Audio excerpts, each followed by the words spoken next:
ನಮಸ್ಕಾರ. ಹ್ಯಾಶ್ಟ್ಯಾಗ್ ಯುಗೆ ಸ್ವಾಗತ. ನಾನು ಶ್ರೀನಾಥ್ ಜೋಶಿ.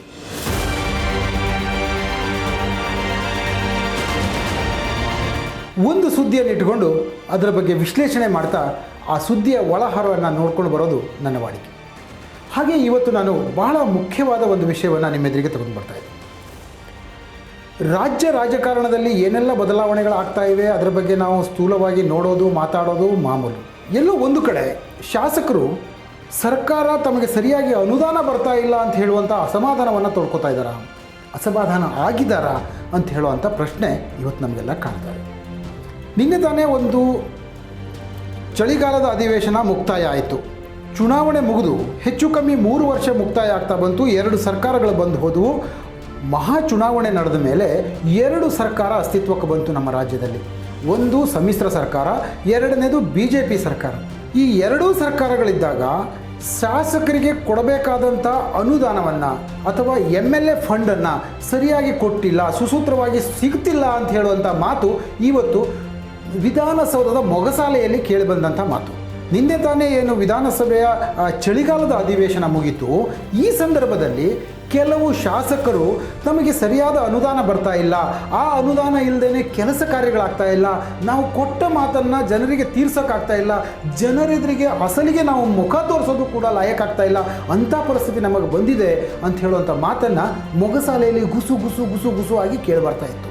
ಏನಪ್ಪ ಇದು? ಹಾಗಿದ್ರೆ ಎಷ್ಟು ಕೊಡಬೇಕಿತ್ತು, ಎಷ್ಟು ಕೊಟ್ಟಿಲ್ಲ, ಏನಾಗ್ತಾ ಇದೆ ಸರ್ಕಾರದಲ್ಲಿ ಅಂತ ನೋಡೋಕ್ಕೆ ಹೋದರೆ ಕಳೆದ 3 ವರ್ಷದಲ್ಲಿ ಶಾಸಕರಿಗೆ ಕೊಟ್ಟಿರೋ ಅನುದಾನ ಎಷ್ಟಪ್ಪ ಅಂತ ಕೇಳಿದರೆ ಕೇವಲ ಒಬ್ಬೊಬ್ಬರಿಗೆ 1 ಕೋಟಿ ರೂಪಾಯಿ ಮಾತ್ರ. ಅದು BJP ಶಾಸಕರಿಗೆ ಮಾತ್ರ. ಹೊರತುಪಡಿಸಿದರೆ ಬೇರೆ ಯಾರಿಗೂ ಕೊಟ್ಟಿಲ್ಲ. ಬೇರೆ ಕೊಟ್ಟಿರೋದು ಎಷ್ಟು ಕೇಳಿದರೆ ಅನ್ಯ ಶಾಸಕರಿಗೆ 50 ಲಕ್ಷ ರೂಪಾಯಿಗಳ ಶಾಸಕರ ಅನುದಾನ ಬಿಡುಗಡೆ ಆಗಿದೆ ಅಂತ ಹೇಳುವಂಥ ಮಾತು ಮೊಗಸಾಲೆಯ ಎಲ್ಲ ಕಡೆಗಳಲ್ಲೂ ರಿಂಗಣಿಸ್ತಾ ಇತ್ತು.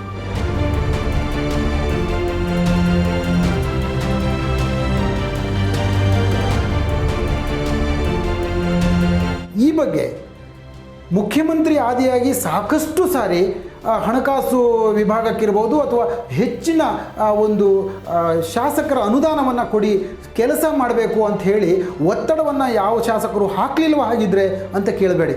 ಸಾಕಷ್ಟು ಸಾರಿ ಕರ್ನಾಟಕ ರಾಜ್ಯ ಸರ್ಕಾರದ ಮೇಲೆ ಶಾಸಕರು ಈ ಒತ್ತಡವನ್ನು ಹಾಕ್ತಾನೆ ಬಂದರು. ಆದರೆ ಇದುವರೆಗೂ ಕೂಡ ಕಳೆದ 3 ವರ್ಷದಲ್ಲಿ 1 ಸಾರಿ ಬಿಡುಗಡೆ ಆದ ಹಣ ಬಿಟ್ಟರೆ ಬೇರೆ ಬಿಡುಗಡೆನೇ ಆಗಿಲ್ಲ. ಇದಕ್ಕೆ ಸರ್ಕಾರದ ಹತ್ರ ಯಾಕೆ ಹಣ ಬಿಡುಗಡೆ ಮಾಡಿಲ್ಲ ಅಂತ ಕೇಳಿದರೆ ಸಬೂಬಿಲ್ಲ ಅಂತಲ್ಲ, ಸಬೂಬಿದೆ. ಪರಿಹಾರಕ್ಕಾಗಿ ನಮಗೆ ಕೊಡಬೇಕಾದ ಹಣವೇ ಸಾಕಾಗ್ತಾ ಇಲ್ಲ. ಉದಾಹರಣೆಗೆ ಬರ ಪರಿಹಾರ ಇರ್ಬೋದು, ಅತಿವೃಷ್ಟಿ ಅನಾವೃಷ್ಟಿಯಲ್ಲಿ ಆದಂಥ ಪರಿಹಾರ ಇರ್ಬೋದು, ಅದಾದ ನಂತರ ಮಹಾಮಾರಿ ಕರೋನಾ ಬಂದು ಒಕ್ಕರಿಸಿರೋದಿರ್ಬೋದು. ಇವೆಲ್ಲ ಕಾರಣಕ್ಕಾಗಿ ಆಡಳಿತ ಮಾಡೋದಂಥವ್ರಿಗೆ ಅಥವಾ ಏನು ಆಡಳಿತ ಯಂತ್ರಕ್ಕೆ ಹಣಕಾಸು ಬಿಡುಗಡೆ ಮಾಡೋಕ್ಕಾಗ್ತಾ ಇಲ್ಲ ಅಂತ ಹೇಳುವಂಥ ಮಾತನ್ನು ಈ ಶಾಸಕರುಗಳಿಗೆ ಕೊಡ್ತಾ ಇದ್ದಾರೆ. ಶಾಸಕರಿಗೆ ಅನುದಾನ ಕೊಟ್ಟಿಲ್ಲ ಅಂತ ಹೇಳುವಂಥ ಮಾತನ್ನು ಕೇವಲ ಆಯಾ ಪಕ್ಷದ ಶಾಸಕರು ಆಯಾ ನಾಯಕರಿಗೆ ಹೇಳಿದ್ದಿದ್ರೆ ಅದು ಒಂದು ಥರದ ಹೋರಾಟ ಆಗ್ತಿತ್ತು.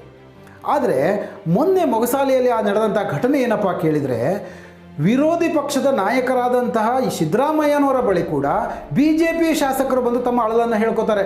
ಏನು ಅಂತಂದರೆ, ಈ ಸಾರಿ ಯಾರಿಗೂ ಕೂಡ ಅನುದಾನ ಬಿಡುಗಡೆ ಆಗದೆ ಇರೋದ್ರಿಂದ ಯಾವ ಕೆಲಸ ಆಗ್ತಾ ಇಲ್ಲ ಸ್ವಾಮಿ, ಒಂದು ಸಾರಿ ನೀವಾದರೂ ಸದನದಲ್ಲಿ ಅದನ್ನು ಪ್ರಸ್ತಾಪ ಮಾಡಿ, ನಾವು ಮಾಡೋದು ಸರಿ ಆಗೋದಿಲ್ಲ, ಯಾಕೆಂದರೆ ನಾವು ಈಗಾಗಲೇ ಈ ಪ್ರಸ್ತಾಪವನ್ನು ಮಾಡಿದ್ದೀವಿ ಅಂತ ಹೇಳುವಂಥ ಒಂದು ಮಾತನ್ನು ಅನೌಪಚಾರಿಕವಾಗಿ ಅಥವಾ ಅದಕ್ಕೊಂದು ಯಾವುದೂ ಭದ್ರವಾದಂಥ ಸಾಕ್ಷಿ ಇರದೇ ಥರದಲ್ಲಿ ಒಂದು ಮ್ಯೂಚುವಲ್ ಆಗಿ ಅವರನ್ನು ಅದನ್ನು ಬಂದು ಮಾತಾಡ್ತಾರೆ.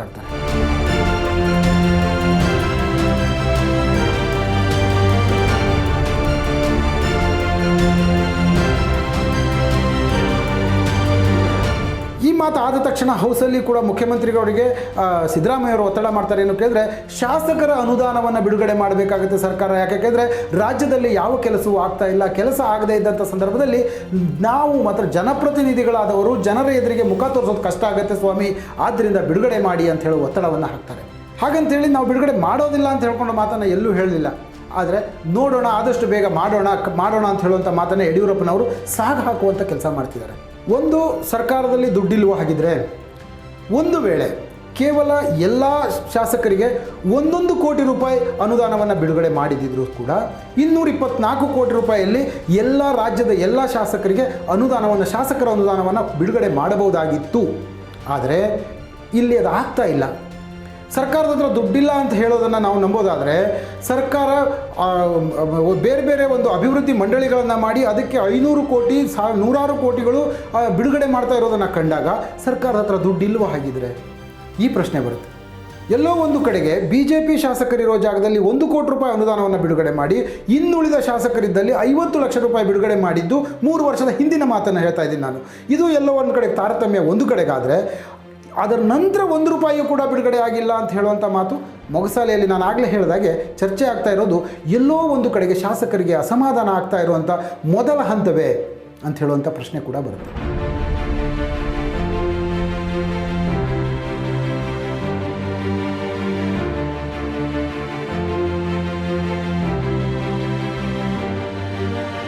BJP ಶಾಸಕರು ಒಬ್ಬೊಬ್ಬರನ್ನು ಮಾತನಾಡಿಸಿದಾಗ, ವೈಯಕ್ತಿಕವಾಗಿ ಮಾತನಾಡಿಸಿದಾಗ ಹೇಳುವಂಥದ್ದು ಮಾತೇನು ಕೇಳಿದ್ರೆ, ವಾಸ್ತವದಲ್ಲಿ ಅನುದಾನ ಬಿಡುಗಡೆ ಆಗಿರದೇ ಇರೋದರಿಂದ ಬಹಳಷ್ಟು ತೊಂದರೆಗಳಾಗ್ತಾ ಇವೆ, ಕ್ಷೇತ್ರದಲ್ಲಿ ಯಾವ ಕೆಲಸಗಳಾಗ್ತಾ ಇಲ್ಲ. ಆದರೆ ಮುಖ್ಯಮಂತ್ರಿಗಳು ಈ ಒಂದು ಸಮಸ್ಯೆ ಬಗ್ಗೆ ನಾವು ಗಮನ ತಂದಿದ್ದೀವಿ, ಅವರು ತಕ್ಷಣದಲ್ಲಿ ಅದನ್ನು ಪರಿಹಾರ ಮಾಡ್ತೀನಿ, ಏನೋ ಒಂದು ವ್ಯವಸ್ಥೆ ಮಾಡ್ತೀನಿ ಅಂತ ಹೇಳಿದ್ದಾರೆ, ಸದ್ಯದಲ್ಲಿ ಆಗಬಹುದು ಅಂತ ಹೇಳುವಂಥ ಮಾತನ್ನು ಹೇಳ್ತಾರೆ. ಅದೇ ವಿರೋಧಿ ಪಕ್ಷದ ಶಾಸಕರನ್ನು ಕೇಳಿದರೆ ಸರ್ಕಾರ ಯಾಕೆ ಈ ರೀತಿ ಮಾಡ್ತಾ ಇದೆಯೋ ಏನೋ, ಹುಡುಗಾಟ ಮಾಡ್ತಾ ಇದೆ, ಶಾಸಕರ ಅನುದಾನವನ್ನು ಬಿಡುಗಡೆ ಮಾಡ್ದೇನೆ ಅಭಿವೃದ್ಧಿ ಕೆಲಸಕ್ಕೆ ಕುಂಠಿತವಾಗ್ತಾ ಇದೆ, ಹೇಳಿದ ಕೆಲಸವನ್ನು ಮಾಡೋಕ್ಕಾಗ್ತಾ ಇಲ್ಲ, ಕೈಗೆತ್ತಿಕೊಂಡ ಕೆಲಸಗಳು ಪೂರ್ತಿ ಮಾಡೋಕ್ಕಾಗ್ತಾ ಇಲ್ಲ ಅಂತ ಹೇಳುವಂಥ ಮಾತು. ಹಾಗಿದ್ರೆ ಏನೆಲ್ಲ ಕೆಲಸ ಮಾಡಬೇಕಿತ್ತು ಶಾಸಕರು? ಆಯಾ ಕ್ಷೇತ್ರಗಳಲ್ಲಿ ಬೇಕಾದಂಥ ಮೂಲಭೂತ ಸೌಕರ್ಯಗಳು ಅಭಿವೃದ್ಧಿ ಇರ್ಬೋದು, ಅಥವಾ ತುರ್ತಾಗಿ ಆಗಬೇಕಾದಂಥ ಕೆಲಸಗಳಿರ್ಬೋದು, ರಸ್ತೆ, ಕುಡಿಯೋ ನೀರು, ಅಥವಾ ಬೇರೆ ಬೇರೆ ಏನಾದರೂ ಶಾಲೆಯ ದುರಸ್ತಿ ಇರ್ಬೋದು, ಅಥವಾ ಸಾಮಾಜಿಕವಾಗಿ ಬೇಕಾಗಿರುವಂಥ ತುರ್ತು ವ್ಯವಸ್ಥೆಗಳಿಗೆ ಬೇಕಾದಂಥ ಕೆಲಸಗಳನ್ನು ಆಯಾ ಶಾಸಕರು ತಮ್ಮ ತಮ್ಮ ಕ್ಷೇತ್ರದಲ್ಲಿ ಮಾಡಬೇಕಾಗತ್ತೆ. ಅದು ಶಾಸಕರ ಅನುದಾನದ ನಿಧಿಯಲ್ಲಿ. ಶಾಸಕರ ಅನುದಾನದ ನಿಧಿಯೇ ಕೊರತೆ ಇದ್ದಾಗ ಬಂದ ದುಡ್ಡಲ್ಲಿ ಅಲ್ಲೊಂದು ಕಡೆಗೆ ಇಲ್ಲೊಂದು ಕಡೆಗೆ ಮಾಡ್ತೀನಿ ಅಂತ ಹೇಳುವಂಥ ಒಂದು ಮಾತು ಕೊಡೋದೇ ಶಾಸಕರ ಕೆಲಸ ಆಗಿದೆಯೇ ಬಿಟ್ಟರೆ ಯಾವ ಕೆಲಸವೂ ರಾಜ್ಯದಲ್ಲಿ ಆಗ್ತಾ ಇಲ್ಲ. ರಾಜ್ಯದಲ್ಲಿ ಯಾವ ಕೆಲಸವೂ ಯಾಕೆ ಆಗ್ತಾ ಇಲ್ಲ ಕೇಳಿದ್ರೆ ಅನುದಾನ ಇಲ್ಲ. ಅನುದಾನ ಯಾಕಿಲ್ಲ ಕೇಳಿದ್ರೆ ಮತ್ತೆ ಇದೇ ಸಮಸ್ಯೆಗಳು ಮತ್ತೆ ಈ ಒಂದು ಸುದರ್ಶನ ಚಕ್ರದ ಥರ ತಿರುಗ್ತಾನೇ ಇರ್ತವೆ.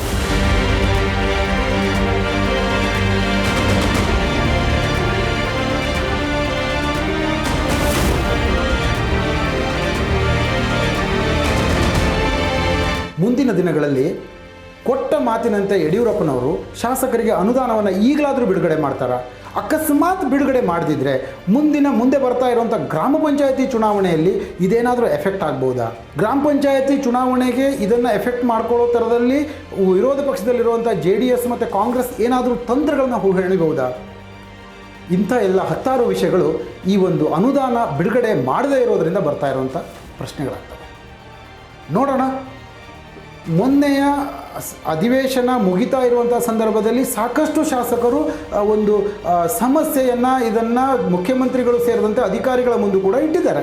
ಮೊನ್ನೆಯ ಅಧಿವೇಶನದ ಅಂತ್ಯದ ಸಂದರ್ಭದಲ್ಲಿ ವಿರೋಧಿ ಪಕ್ಷದ ನಾಯಕರು ಸೇರಿದಂತೆ ಎಲ್ಲ ಸದಸ್ಯರು ಮುಖ್ಯಮಂತ್ರಿಗಳಿಗೆ ಅನುದಾನ ಆದಷ್ಟು ಬೇಗ ಬಿಡುಗಡೆ ಮಾಡಿ ಅಂತ ಹೇಳೋಣ ಒತ್ತಡವನ್ನು ಒಂದು ಸಾರಿ ಕೊನೆಯ ಒತ್ತಡ ಹಾಕುವ ಪ್ರಯತ್ನವನ್ನು ಮಾಡಿದ್ದಾರೆ.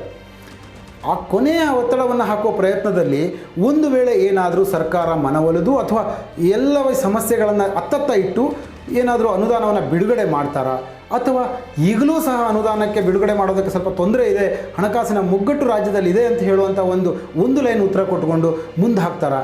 ಕಾದು ನೋಡಬೇಕು.